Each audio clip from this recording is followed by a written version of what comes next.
Hello, it is episode 84 of Benching and Bullshitting. Welcome back, everybody. If you're just joining me here tonight, we're going to talk some bench, we're going to bullshit, we're going to answer questions. Don't mind my face, it's a bit blown out in more spots than normal from benching yesterday. It was a pretty damn good day. No videos. We'll talk about it, though. I didn't have any entries or anything like that for critiques. We're going to talk about the workout, obviously, today. Yeah, how was the volume? Bryce asked. I'll talk about it. And we got Eric on here as well. So, pretty usual. What I'll do is kind of talk about the week, the bench workout, obviously, because we're here to talk about bench, and then get into questions and just bullshitting with you guys. So, yeah, the workout was really good. I was at gym therapy up in Louisville, Ohio. Wasn't able to make it to Pharrell's 814 barbell in Pennsylvania. So I benched with the fairly large crew of guys. Shane always has, I'd say, up to 10 to 12 people every Monday night. And that's the thing. If I can't make it to Rob's on Sundays, then I shift and I take Sunday off and I will go to the gym on Monday night for bench. So I have to shift from Sunday to Monday. So it's not a huge deal. You have to make an adjustment, of course. I usually know a day out or 2 days out that I'm not going to make it to Rob's. So instead of taking Saturday off, if I can't make it to Rob's, I'll lift on Saturday, take Sunday off, bench Monday. If I can make it to Rob's, I'll lift Friday, take Saturday off, go to Rob's on Sunday. So we'll talk about it. My hand is, I don't know if you can tell in the camera, but it's bruised right here.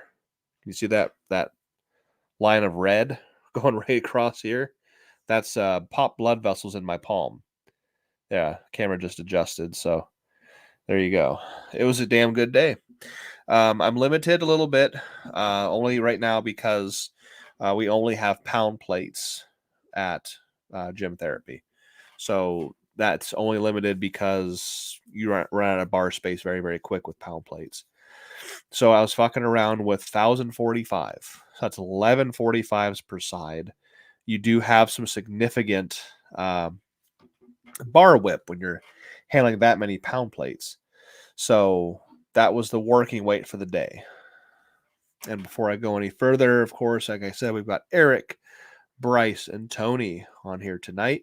If you haven't hit the like button already, I'd really appreciate that. If you guys do that for me, that helps me out a lot. Lets me know that you want me to keep coming back and doing these. So if you could do that before you leave, really appreciate it. So warmed up yesterday. If you're on Patreon, of course, the entire workout is up there, although my phone did do the whole die on me thing, and I wasn't able to record all the accessory work. So that was kind of a bummer.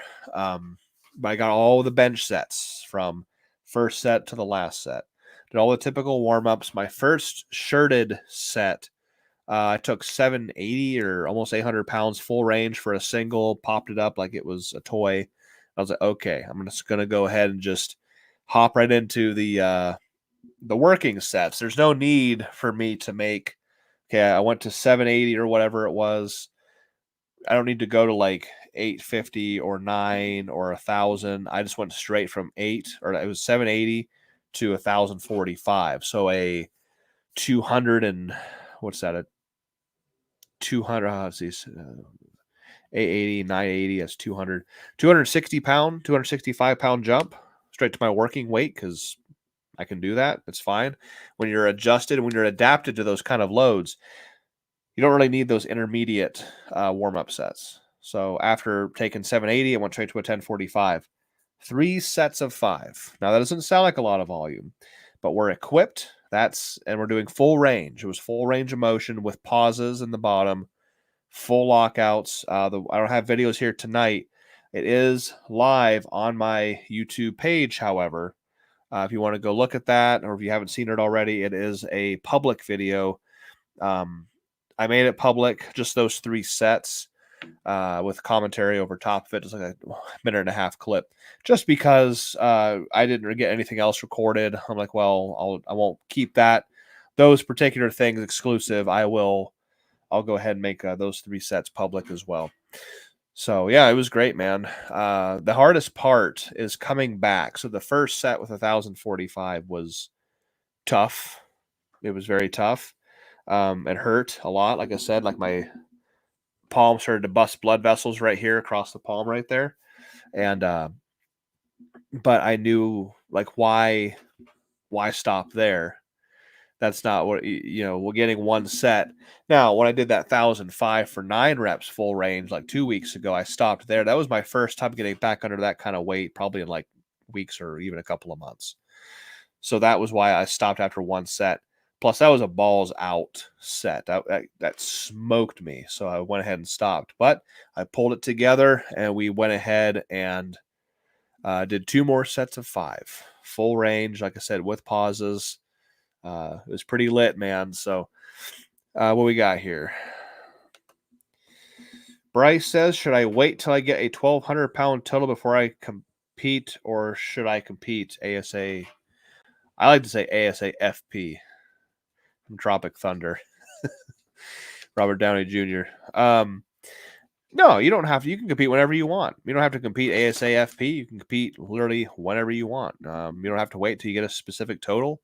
I'm a fan of the idea of getting an athlete on the platform early, so you can establish. You can lift in the gym and kind of guess what your total would be, but until you get on the platform and put all 3 lifts together, maximal effort, of course, max effort, 3 singles on squat, bench, and deadlift. I think that your total might be higher or lower than you think, and that is your jumping off point. So you can go, okay, I went to my first meet, I totaled, like you said, Bryce, 1,200 pounds, and now now I've got something to build from. So I would just compete whenever you're ready. Whenever you're well and ready to do it. I wouldn't worry too much about your body weight, things like that. Just go there and have fun. Do the best you can. You don't have to wait till a certain point to, start competing or anything. So, and he says, I'm young and new to the sport. Just whenever you're ready, man. If you want to take any inspiration from me, anyway, I started lifting at 14.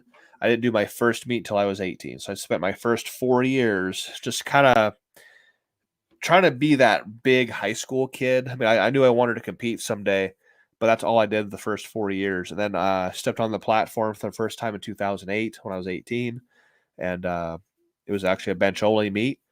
Did pretty well. And that was my leaping off point. I'm okay. I benched 585. And now it's time to start building from there. And I've just been doing it ever since. David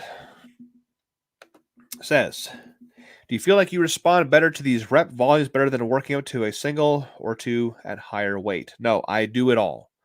A lot of times these volume days are just personal challenges to me. They're just personal challenges, or I'm driving to the gym and I'm like, this would be I got a really sucky idea in mind how to really be nasty to my body and just fucking obliterate myself. And I just kind of think about it. And I'm like, man, that's fucking stupid. Oh man, it's gonna suck if I do that, and I just do it anyway. They're just personal challenges. I remember the one time I went to the gym, the only time I have truly felt like my body was almost like shutting down was the day I went into the gym. It was probably about, I don't know, 8 or 9 months ago, and I just wanted to do it because I thought it would suck, and it did. I did 1,000 pounds for 20 reps off a 2 board or something like that. It was one set. I did 20 fucking reps with 1,000 pounds. Now, is that necessary? Is that like a wise thing to do?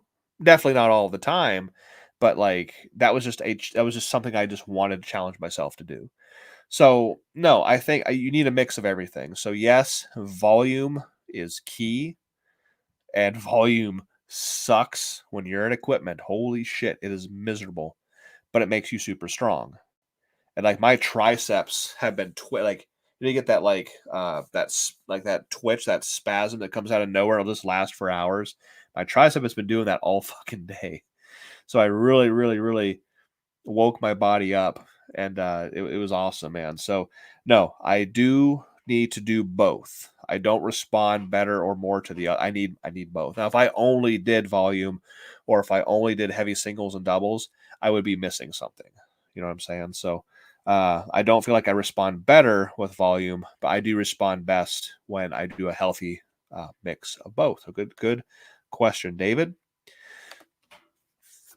Eric says, Jim, and I'm an old school guy, and I've been seeing this trend of younger lifters training with no shoes on for squat, dead, and even bench. I don't get it. What do you think? I don't know. I don't understand it at all. Back at Unleashed, there would be like they'd all come in like these herds of like 8 to 12 high school kids, and the first thing they would do, they get in the gym and they would all take their shoes off the entire workout. And they're not even really like, these kids aren't really even like competitors. They're just in there to just kill time. And I guess it's better than being on the streets doing drugs or shit. But I don't get it. If somebody else has an explanation, want to put it in the comments for me and Eric or all of us. I don't particularly understand it, but I don't know. I mean, on top of that, like almost all federations minus, I think RPS allows you to have no shoes for deadlift and squat. There's a couple of feds that allows you to do that, but for the most part, you have to have some kind of footwear. And if you only train without it and you have to compete with it, then I think you're kind of setting yourself up to fail or not do as well. So if somebody else has an idea about that, please drop it in the comments. We would much appreciate that. I got my Patreon banner. It's been sitting there for a few minutes. That is where I like to plug quite a bit. I've been very proud of it. It's been a long time, 5-year project actually. Started back in 19 when I was still in the Marines. I still had a year left, I think. Like, yeah, that's takes me back a little bit. But that's where I put all the behind the scenes workouts, all the behind the scenes stuff, the warm up sets, the aftermath of heavy benching, the accessory work, dumbbell work, raw work, back work, lower body work, forearms, all that stuff goes on patreon.com/Kolbstrong. And you can watch what I do. And now is a really exciting time for me to get on there and watch, because I just announced it 3 or 4 weeks ago that the pursuit of 1,500 pounds on the bench press has begun. And that's where I put all the training for it. $10 a month. If you want to watch what I do, follow along, leading up to big meets, milestones, traveling, going to different meets to judge, going to different meets to host seminars or whatever. It is all on Patreon for $10 a month. It's also on YouTube members. If you go to my page, you can find YouTube members. It's still $10 a month. Same content, nothing changes. And there you go. You can watch us get to that point. Give me 1 sec.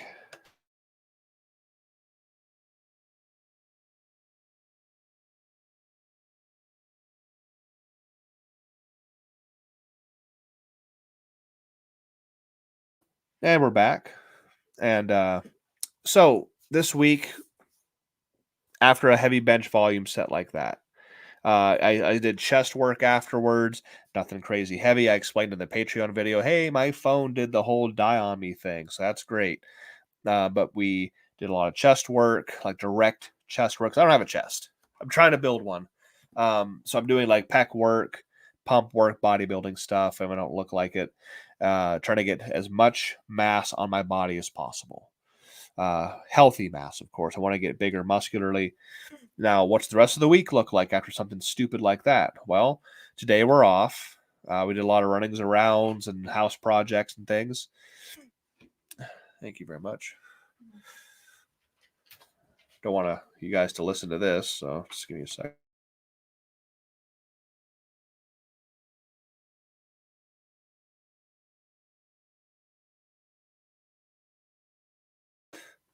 So what's the rest of the week look like? After the day off, and we're doing this live, we're doing benching and bullshitting, well, we're going to go to the gym tomorrow to hit upper back day. My first upper back day out of 2. 2 bench days, 2 back days. We're going to hit bench, my secondary bench day on Thursday. I'll go to the gym on Friday and hit my second back day because I'm pretty sure we're going to be at Rob's this weekend. I will lift on Friday, and then I will not lift on Saturday. I'll take Saturday off, and then we'll go to Rob's on Sunday, and that's going to be hopefully an exciting day where I hit some really big numbers. I got to start getting underneath these really heavy weights. That's what we need to get back to. I'm not going to be benching 15 if I'm only doing in the low thousands. It's good work. It's great work. I need to do it more, but I need to get 12, 13, 14 or more in my hands, which requires, of course, you need the kilo plates, you need the special bars, because the F8 Sportcraft bars are great bars.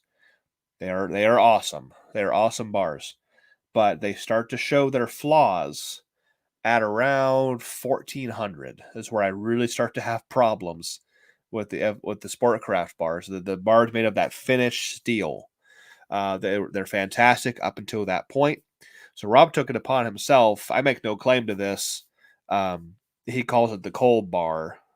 He got this special bar, 35 millimeters thick, with a special knurling that doesn't chew up your hands too bad, and it's a bench bar length. It's basically a squat bar trimmed down to a bench bar length. The extra long collars, made of German steel, really high quality stuff.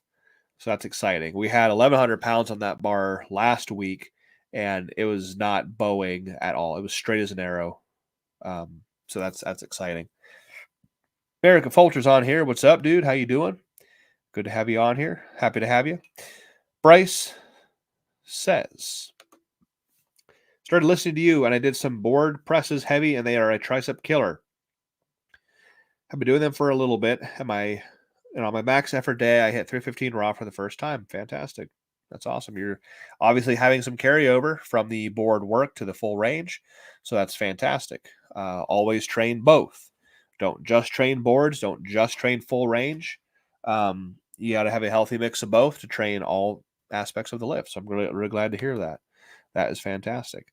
I'll be hosting a seminar here in a couple of weeks, 2 weeks, 3 weeks, November 2nd or 3rd, one of the two. Let me check my calendar so I can actually give you the accurate date.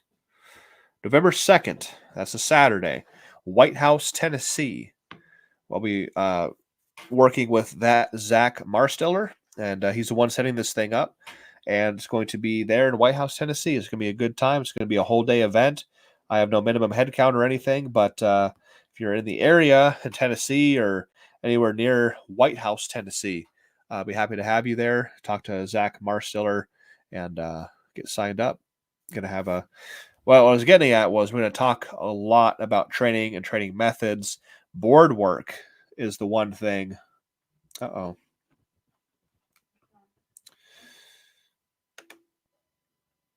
Lost my camera there for a second. Sorry, guys. But board work was one of the main talking points for me when it comes to training properly. It's one of those things that gets misused often. And it's one of the things I like to talk about in person and demonstrate and talk about. But I'm glad that you're doing some board work and seeing some success. That's awesome. I did announce last week I have officially picked out a competition to do. We're going to be doing the Hillbilly Havoc February 1st. So that's really exciting for me. I have not been on the platform but once this entire year, which was at the Arnold Classic. It was a bit of a bust. Didn't have a really good day. I was so amped for. I was going to do 2 competitions back to back, Saturday and Sunday, and I just was not in the mood. I did not have a good time. So I have not competed since. Moving sure as shit didn't help that the prowess for wanting to get back on the platform.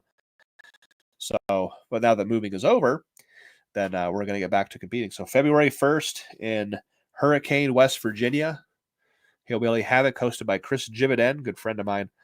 He runs an awesome meet, tight ship, and that's where I'll be back on the platform. So I've got about 4 months, give or take, maybe 3. November, December, January. Yeah, less than 4 months. So that's even more reason why I have got to get to Rob's, get on that special bar, and start training. So anyway, I'm sorry. We got one here. David said, did you warm up at 780 in the same shirt? How many plies? It is a 2-ply. My shirt is a 2-ply.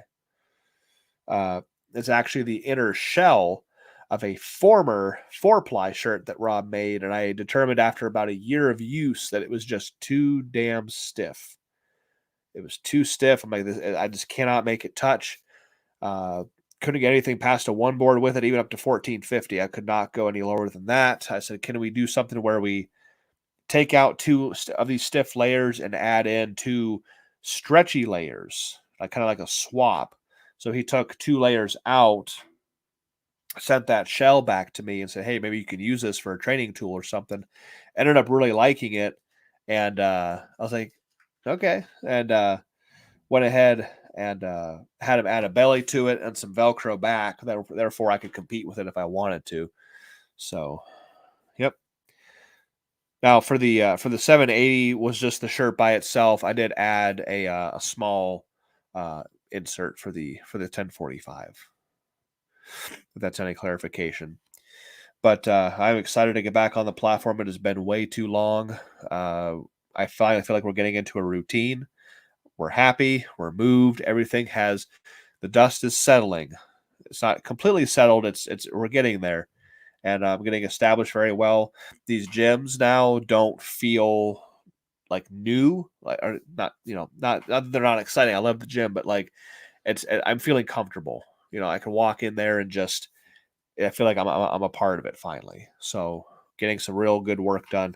The back days, man, I'll tell you what, we could talk about a back day like for an entire live, just how critical it is to have an extraordinarily strong and well developed upper back.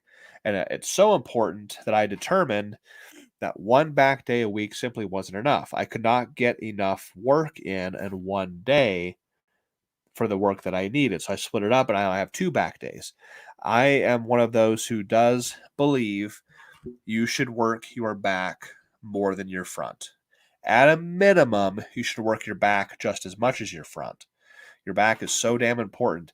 That's going to keep you from getting hurt. It's going to reduce the risk of injury if you have a very well-developed back, front to back, well-developed. It's going to increase all 3 of your lifts, squat, bench, and deadlift. Not that I'm a huge deadlifter. I actually really suck at it, but I do believe the upper back is the key to like most strength things. So 2 back days. So what am I going to do tomorrow? It's my favorite of the 2. That's my main day where I'm doing things like block pulls or rack pulls, Zercher, SSB Zerchers, high shrugs, normal barbell shrugs. You get a pattern here. I'm doing a lot of mid, kind of upper back, a lot of like main compound movements, shrugging, traps, middle back, things like that. The second day, which is on Friday, is like the more, not tedious isn't the right word, but it's my more lat dominant back day, where I'm doing like your pull downs, your straight arm lat pulls, your single arm rows, dumbbell rows, seated rows. I'm doing a lot of lat dominant back movements. I tried putting that all, I tried lumping that all together in one back day. I had spectacular workouts, don't get me wrong, but I do feel like I was not getting enough. You only have so much energy in your tank. You only have so much fuel for a workout. So by the time I would get through like 4 really, really heavy movements, I was smoked. And I'm like, well, I have so much more work. I got to do my lats. I got to do some reverse hypers. I got to do, this and that. I'm like, I don't have enough energy to do all this. Like I'm smoked. So I split it up. Now I've got 2 bench days, 2 back days. See? So it's even. Like I said, I do think you should work your back more than your front, and I just wasn't getting that done. So I had to split it up to get that work in. So that's the weekly breakdown. So 2 bench days, 2 back days. I'm in the gym for a 5th day. What is it? It's forearms. Oh, forearms for bench. Holy shit. I actually even determined what the one Christmas or even holiday present that I want for myself. Gripzilla sells a product. It's called the Tornado. Not cheap, but it looks really cool. I saw one at Elite FTS when I was there the last time. I didn't get to play with it too much, but it's this cylinder that has 2 handles on it, and there's friction pads. I guess you can buy replacement pads if they get worn out. It's got pads inside of it, and you rotate these handles. It's supposed to be like a gnarly forearm workout. It's just like one more thing to add to the arsenal. You have 24, if I'm not mistaken. If I am, put it in the chat box. I think you have 24 muscles in the forearm. That's a lot per forearm. So when I go through these forearm workouts, I'm trying to work my forearm 360 degrees. So you have your wrist curls for the flexors. You have some kind of extensor, right? Wrist roller, something like that to work the extensors. But I also do humeral deviations and ulnar deviations to work those other muscles of the forearm. Then I also do a lot of pronation, which I get a lot of these movements and ideas from the arm wrestlers. You want to talk about developed lower arms? Look at the world of arm wrestling and tell me those are not the most well-developed arms in the world. Lower arms, anyway. Sometimes even the upper arms, too. I'm a big Denis Saplenkov fan. Devin Larat. Those are 2 of my favorite arm wrestlers of all time. So pronation, supination, not so much supination. That's a lot more bicep when you supinate. So you go this way. That's a lot of bicep. That's one of the 2 functions of the bicep is flexing, but also supinating. If I'm not mistaken as well, the bicep is the most powerful supinator in the body. I think. I'm not sure. But so I kind of stay away from the supination because that's less forearm and a lot more bicep.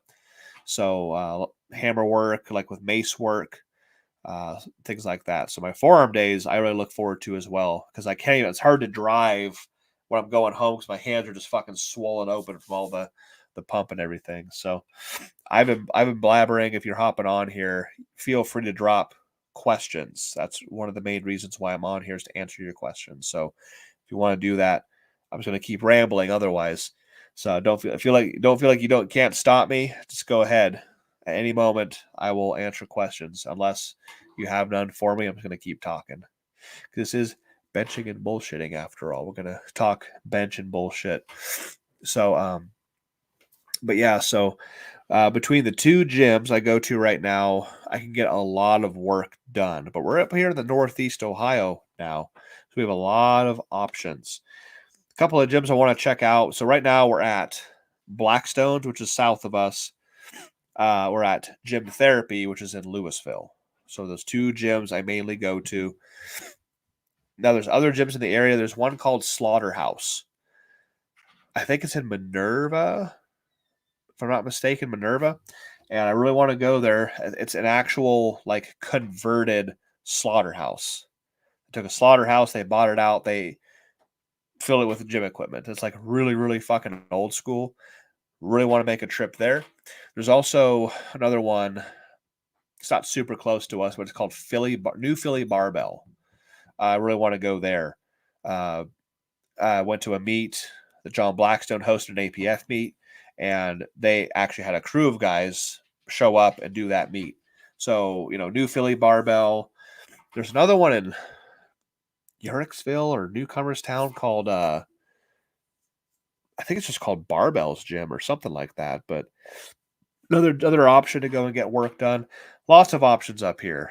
Then of course 814 Barbell, Rob Farrell's gym, where I go to get the real heavy bench work done. If he was closer, I'd be there like twice a week, like for both bench days. But he's 2.5 hours. It's not super close. You really have to plan for a trip like that. So, yeah. So I'll go there once a week. Wish he was a lot closer. Wish we were closer. But that's our reality right now. Thomas says, just checking in now. Hope you're good, buddy. I'll catch up on the first minutes after you get off. Yep, good to go, man. We're just talking right now. Because talking bench and bullshit tomorrow. So, like I said, lots of options. I will not ever frequent or even walk into or near the commercial gyms. There's a lot of commercial gyms around here, too. There's Powerhouse. That sounds like a good one to go to, right? Oh, eye roll. There's Route 250, which is connected to the Newtown Mall in like New Philly. Will not go there either. Of course, no, I will not ever step foot back into a commercial gym as long as I live, if I can help it anyway. I just don't need that shit in my life. Been to a lot of commercial gyms, man, and it's just not good. There's another one in Cleveland. I think it's called Iron Asylum. I've been there once. They have a lot of funky shit on the walls, like graffiti. It's a huge gym. Jesus Christ.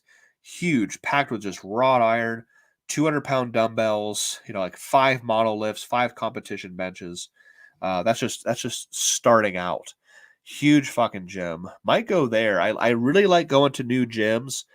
And I'll tell you, the workout that I really like to hit the most when I go to a new gym is back day.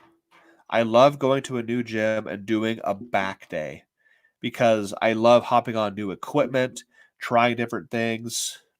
Love doing that. So, yeah, a lot of options up here. A lot of options.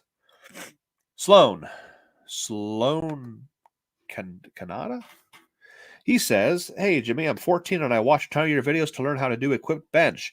I just hit 405 with a single ply slingshot from Bench Daddy yesterday. Fantastic. I'm glad you're getting some success out of it. Glad I could be a little bit of a help.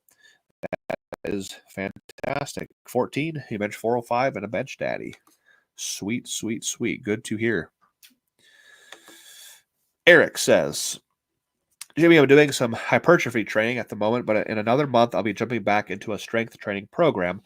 How do you suggest I program the board training? Thanks." Well, so you're coming off of what sounds like a few months of hypertrophy training. What you're going to have to do is try to convert the mass that you've gained from hypertrophy. Now you have to kind of get back into strength training. So what I would do is rotate. So maybe like every third week, throw in a board. So, do your full range stuff. Or if you're benching 2 days a week, it could be different, but don't rely on it too heavy. You definitely want to get back into like the full range or very close to full range. Maybe every third week, throw like a high board in there. If you're really long limb, you like a 4 board. If you're on the shorter end, like me, 3 board. And then after another 3 weeks, do like a 2 board. Then on the third 3 weeks, you can do a 1 board. It really depends what your goals are. It's hard to kind of determine that, but you'll find a way. You will find a way. Tony says, I was tossed out of workout anytime I use too much weight. Yeah, that sounds pretty commercial. Sounds very commercial. Thomas says, "Ha ha ha, what the fuck? That's ridiculous. Probably a breach of contract on their end to Tony." Yeah, he's talking about getting kicked out of a workout anytime. Yuck. Sloan says, "Do you have any tips for me for equipped bench press?" I mean, I got tons, man. I don't know. We need to get a little more specific than that. Go ahead and ask away. I have tons of tips. You ask me. I don't know. Ask away, I guess. I can't really just tell you exactly what you need. I need you to ask what you want. I got 20 years of experience behind me. I will gladly answer any question you have, bro. When earlier we were talking about the set from yesterday. Actually, it was actually 3 total sets. If you haven't checked it out yet, it is on the YouTube page. It is live. It's also in Patreon. It's on YouTube members. But because I did not record the end of the workout because my phone was dead, I went ahead and put those 3 sets of 5 with 1,045 full range on my YouTube page. If you haven't checked that out yet, that's what we're talking about a little bit earlier. It was a fantastic day, and for those that are just hopping on, you can see how it's red on the bottom half of my palm right here. That's all busted blood vessels. That's pretty fucking rad. Really happy about that. Sloan says about like what slingshot is the best for progressing and how I can get my equipped bench to a higher number. Well, what I will tell you right away is and you're 14, so don't just rely on equipment. Don't just do that. You have to do equipped. You have to do raw. You have to build up your base. You have to get as big muscularly as you possibly can. I'm not a fan of Bench Daddy products at all. I use Widowmakers from F8 Powerlifting. And the thing is, like, as far as progressing goes, technically, every single time we use a piece, whether it be a shirt or a slinger of some brand or type or a poly shirt, whatever it is, every single time you use it, it gets a little bit worse. Anything man-made, car engines, you name it, the more you use it, the worse it gets. It wears out over time, right? So, progressing should be you, like your physical body, getting better. Whenever I do like my rep PRs with 7, 8, or 900 pounds, I even have a rep PR with 1,000 pounds of one of my F8 Widowmakers. I use the same piece every single time. So you don't want to use one slingshot or bench daddy product and then only progress because you want to get into another one or a stronger or a stiffer one. You can still do that, but you don't want to forget about actually getting stronger, getting bigger, pressing more weight without the equipment, what have you. So that's kind of a long, drawn out explanation for that. But, like I said, you use equipment, yes, progress in that piece, master it, use it all the time, but don't forget about the other stuff outside the equipment. Mike says, are you going to be involved in the meet that the gym therapy is putting on in November?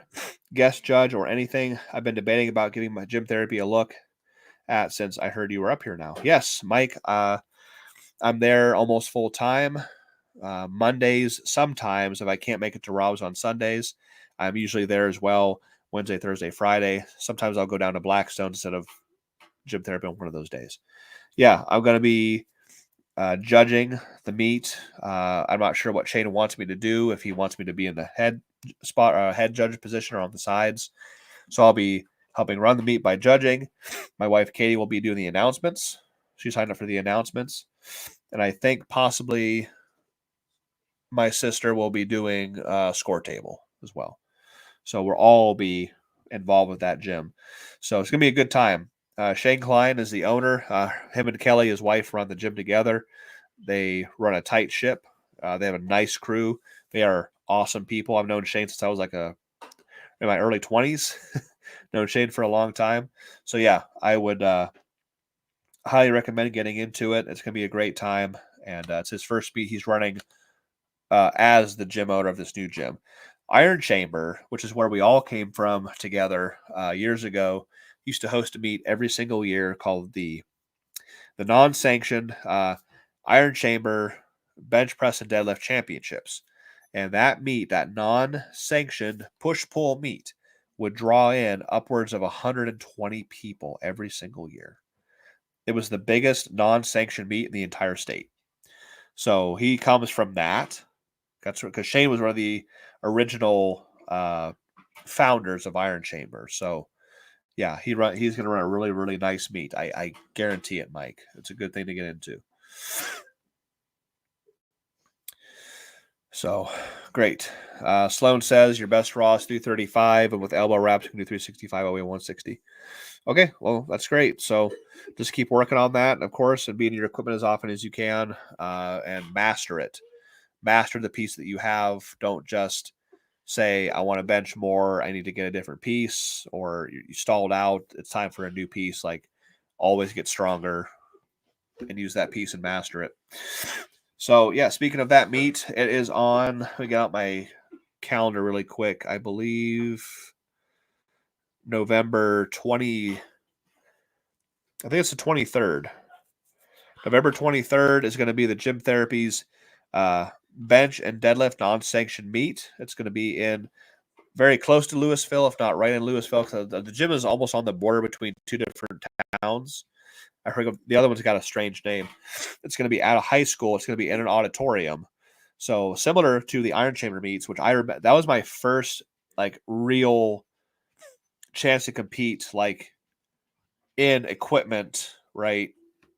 In a meet. I had done raw meets before where I was doing 2008, 2009, I did 2 meets. It was one in Dayton, Ohio, and one in Kenton, not Canton, Kenton, Ohio.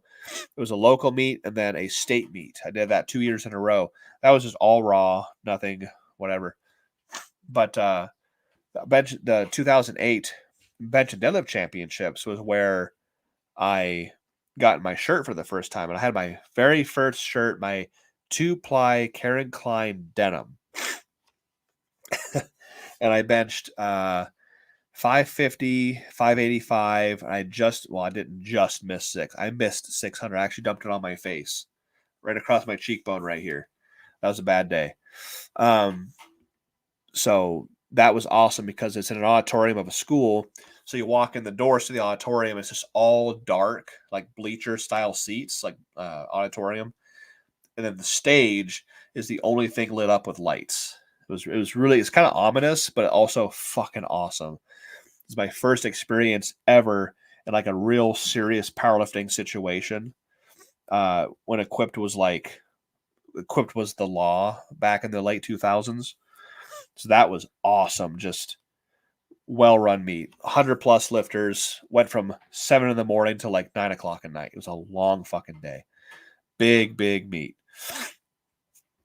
Let's see here. Let's see, Thomas says, I think it's also important if he has a crew, guidance, Jimmy, handoff, spotters, how tight the piece is, spotter arms, other safety issues, etc., etc. Same as in my case, slow is better than. Yeah, I mean, there's more fuel to the fire right there. More things to do. He says too many variables at plan we don't know from Sloan's end. Yeah, I mean it's yeah, exactly. That's a good point. Yeah, more about the iron. Man, that's just. I was early inspired, by the Iron Chamber guys. At the time, I was still lifting at Blackstones, or I had just gotten into Blackstones. But I knew about Iron Chamber as early as when I was 18 years old and when I first started competing. And they would always be at all of the local WABDL meets, like the WABDL Hall of Fame meet. I did that meet in 2000. It must have been 2009 or 10. And I think it was 2010. It was the first time Katie had ever been to a meet with me. And the meet was actually held outside of the Football Hall of Fame. It was in a giant, like 100-meter tent, huge tent outside, because the Football Hall of Fame is in Canton. So that is called the Hall of Fame meet. So we did it right outside that. And then the following years, 2011 and 12, I did it all 3 years. They actually moved it to a hotel, the Grand McKinley Hotel or something like that up in northern Canton. So, but man, yeah, I knew about those guys from Iron Chamber way back then because every time they came to a meet, they'd always have like 10 competitors plus their handlers or / coaches all there as a big group. And they just the camaraderie and just how they all were successful and pushing each other. That was just like a legendary thing. So when I left Blackstones, not for anything personal, but I left Blackstones and went to Iron. I went straight to Iron Chamber when I decided to switch gyms because I knew about them and I knew what they were about. And so when I was at Blackstones, I lifted there from 18 years old. Let me think.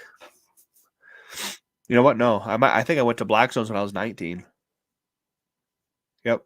I was lifting at the YMCA when I was 18. So I went to Blackstones at 19. So I was there for about 2 or 3 years. I went from benching 550 to benching 900 while training at Blackstones.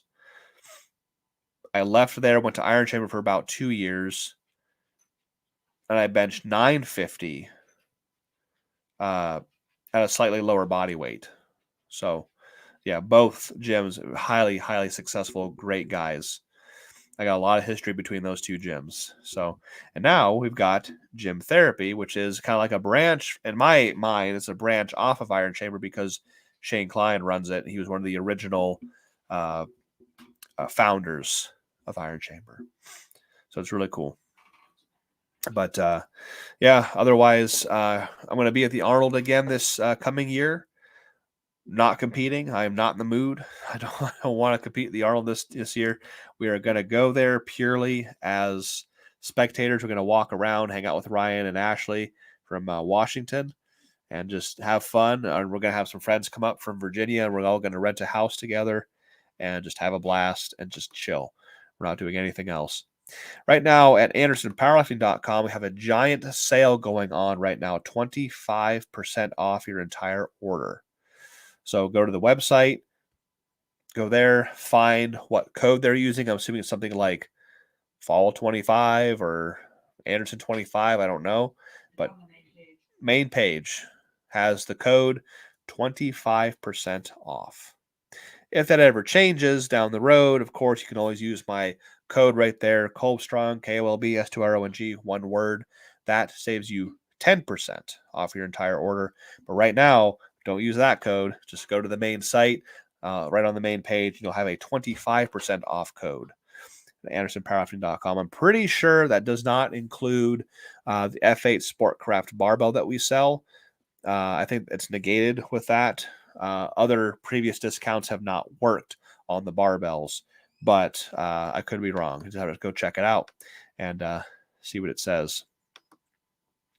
We can also do video submissions as well. If you ever want me to critique a video of yours, bench press, do it here live. Send it to my email right there, thekolbstrong@gmail.com, and I will save the video.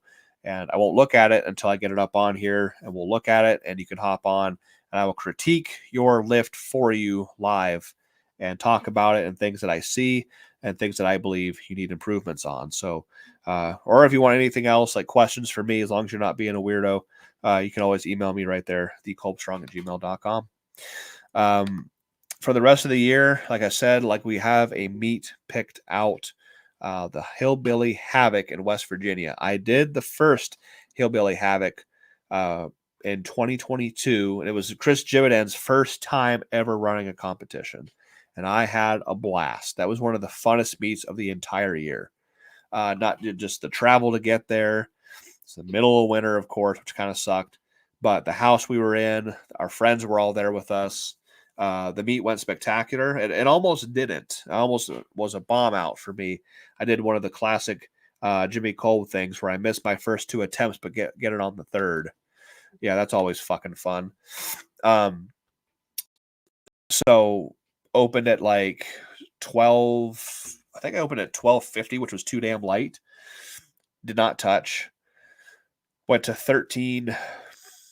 I went to 1326, which would have officially been the first 600 kilogram lift ever in the history of powerlifting. Now, I tried doing that the year before where I benched 1320 because according to my calculator, 1320 was 600 kilograms flat. And in fact, it was not. It was 599.96. So I was like, oh, shit. So I went to 1326 here at this meet. Missed it because it wouldn't touch. It was about that far from touching. And pressed it anyway just to get in like pressing mode, and it flew up. I was like, whoa, this next one's going to be fucking cool. Went to 1350, which is 612 kilograms, smoked it, and walked away with another all-time world record and the first 600 kilogram lift ever done in powerlifting. Great meet, great venue. Had a blast. So that's going to be my next competition, get back on the platform and go for a big weight. Thomas says, in my case, my heaviest is 552 board single ply super katana. And my best one board now is 505 for a 2x2, same shirt. Feel like going 505 for a 3x2 or 2x3 first before going up in weight for safety thoughts. Yeah, I mean, taking your time and making small jumps like that's not a big deal. In my opinion, like if it were me, if you've already done 505 for 2 sets of 2, so that's 2 doubles from a one board, adding in a second or a third set of 2 or increasing that to 2 triples. I mean, if it's the same, if you're going to go for, doubles and triples again, I would try to get like a PR weight wise. So like increase that instead of 505, go to like 515, like throw 5s on the side, do 515 or like 520 and try to repeat with that. So instead of going like up in reps at 505 or increase the sets, why not just try to do another 2x2 with like 15 or 20 more pounds? That's what I would do personally. handling the same weight is okay. But if you got to progress, you're progressing if you add reps or sets. But I always am a fan of trying to add more weight, get more weight in my hands as consistently as possible whenever I can. So, I mean, yeah, either way is good. Just depends on what you want to do and how fast you want to progress, of course. And Thomas, are you competing soon? I haven't gotten to that. If you are going to compete in the near future, because eventually, if you are, we gotta get you touching eventually. Had a friend of mine at the gym last night try out poly and denim shirts for the first time ever. That was wild. Brought me back. He's only ever benched with Widowmakers, and I said that's fantastic. However, this shit is miserable and it sucks and it doesn't stretch like a Widowmaker and it's completely different. And yeah, he started him off in a 2-ply carry and climb because it had the biggest chest out of all the shirts. I brought like 7 shirts, hoping that some of them would fit him. The Karen Klein 2-ply denim was the biggest one and the one that I thought would have the most success. And in fact, did not. It wouldn't. He said, this thing doesn't want to stretch. I'm like, well, denim doesn't really stretch. It contorts and contorts under extreme pressure. And that pressure is on your body. See? So he tried that one first. It wasn't really going too well. Switched to my 1120 single ply katana. So the shirt that I benched 1120 with has some serious highway miles on it. Tried that one. It was a little bit better. It's just not giving him the carry through like some of these other pieces do. I'm like, that's because it's high dense fabric. You're literally working with a piece of fabric. It's not knee wrap material with these Widowmakers or band shirts. It's literally a piece of high dense polyester fabric that you have to make work, and it sucks. So that was interesting. Thomas says, I understand, but I'm still newish on the shirt progress, and I feel like the extra reps it's also a skill.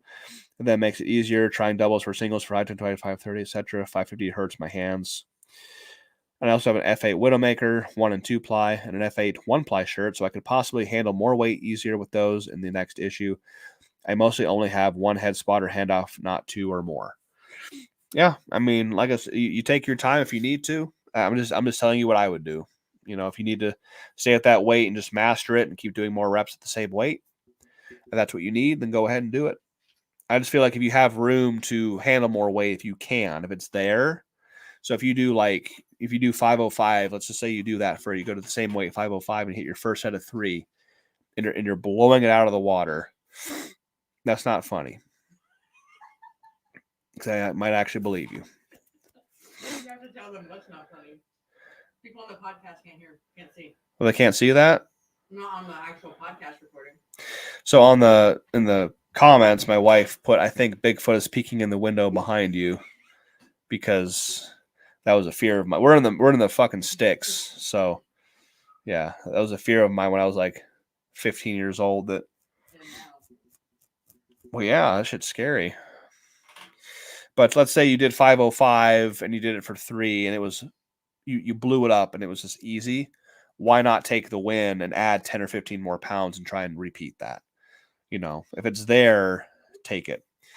Thomas says, and for competing right now, I'm not aware of anything possible equip meets coming up. IPF drama. Oh, that sucks. So that's still at least 4 to 8 months away or more. Gotcha. Okay. Yeah, if that was my only option, I might pick a different sport, honestly. I am not going to compete in the IPF. Fuck that. Fuck that shit. I already had that experience a couple of times, and it was enough for me to go, and no. Not doing that. But luckily over here, we have other options. We have different federations. Actually, too many federations. Too many. I'm just waiting for the next ball to drop, and I see another announcement on Instagram. Oh, this new fed. Oh, our upcoming nationals and blah blah blah. I'm like, aren't you like what the fuck is the I don't even have an example in front of me of what I'm talking about, but like these kids, like they go to these meets and they get like one really bad call from a judge on their deadlift or their squat, and they get all butthurt, and they go and they make their new federation with better rules and better judging because fuck all that noise. It's like, dude, it's part of the sport. you're going to get lifts taken away from you. It's just how it works. You know, like I don't, you know, it's powerlifting sometimes. Thomas says IPF or IPL. I don't have any other options. If I had my own gym, I could go IPA easy. I already have the go-ahead from that from Mr. Meeker and the other international president affairs person. I mean, Emma and Calais James, they run WPO APF meets over in all across Europe. I don't know if you could talk to them or get in contact with them because they run, I don't know how many annual meets they run a year, but they're always running all over the place, and they host meets that are extremely equipped lifter friendly because they both compete in the unlimited division. So talk to them, see what the deal is. I'm not sure what fed, because APF, I think APF now allows band shirts, but you have to be in bench only, if I'm not mistaken. If you want to go full power APF, you still have to do the traditional poly shirts for your total. But I think APF now has like a bench only, like unlimited division. So that could be a source of information. Like talk to them because I know they host meets all over Europe. Couldn't tell you their schedule, couldn't tell you where they're going to be at any given weekend, but I do know they host meets, pretty well run meets from what I understand. So that could be something you try. He says, yeah, I could try, but most more professional gyms here are all IPF affiliated. So you understand they'll never host a non-IPF meet because of IPF being butthurt then. Huh. Like I said, I don't know exactly how they run it over there or how they do it, but Emma and Calais James are the people you want to talk to because they are over there hosting those meets. Good source of information.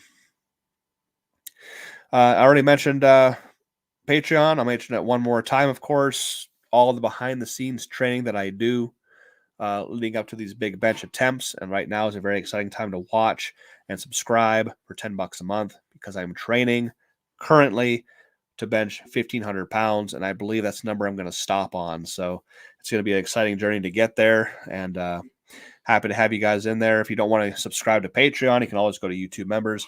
Same thing, $10 a month. Same content, exactly the same content. Nothing changes.